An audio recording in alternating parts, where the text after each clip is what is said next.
जय मसीह की।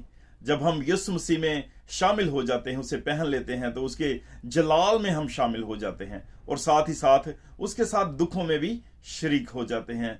हम देखेंगे किताब मुकद्दस में से यूहन्ना की इंजील 16वां बाब और पहली आयत से लिखा है, मैंने ये बातें तुमसे इसलिए कहीं कि तुम ठोकर ना खाओ।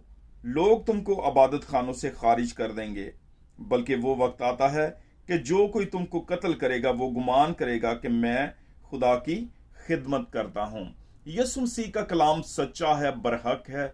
जो फरमाया वो पूरा होता है। 2000 साल पहले ही यीशु मसीह ने कह दिया था कि तुम्हें इज़्ज़ा रसानियों में से गुजरना पड़ेगा, मुश्किलात में से गुजरना पड़ेगा, दुखों में से गुजरना पड़ेगा, क्योंकि यीशु मसीह भी दुखों में से गुजरे।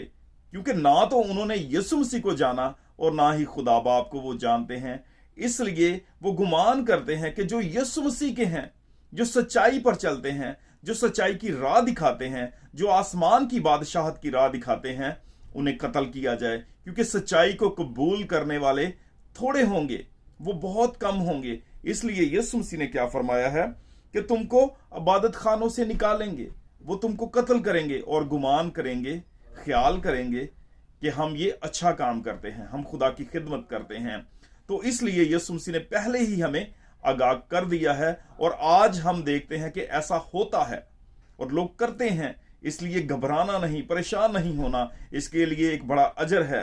हम आगे पढ़ेंगे, लिखा है, और वो इसलिए ये करेंगे क्योंकि उन्होंने ना बाप को जाना ना मुझे। वाह, ना उन्होंने खुदा बाप को जाना है, ना यीशु मसीह को जाना, इसलिए वो ईमानदारों के साथ ऐसा सलूक करेंगे। आगे लिखा है, लेकिन मैंने ये बातें तुमसे कहीं कि जब उनका वक्त आए तो तुमको याद आ जाए कि मैंने तुमसे कह दिया था। यीशु मसीह ने कहा कि जब ऐसा वक्त आए, जब ऐसी मुश्किल आए, तो तुम याद करना कि मैंने तुमसे पहले ही कह दिया था कि ऐसा होगा।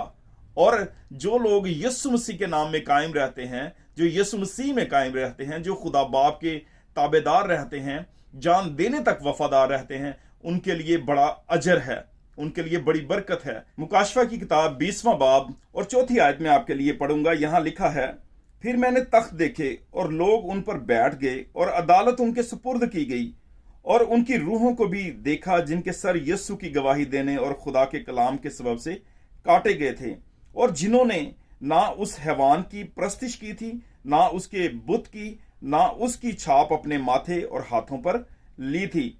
वो जिंदा होकर 1000 वर्ष तक मसीह के साथ बादशाही करते रहे। सो जो यीशु मसीह की गवाही देते हुए, जो कलाम को फैलाते हुए अगर वो शहीद हो जाते हैं तो उनके लिए बड़ा अजर है। वो 1000 साल तक बादशाह होंगे यीशु मसीह के साथ।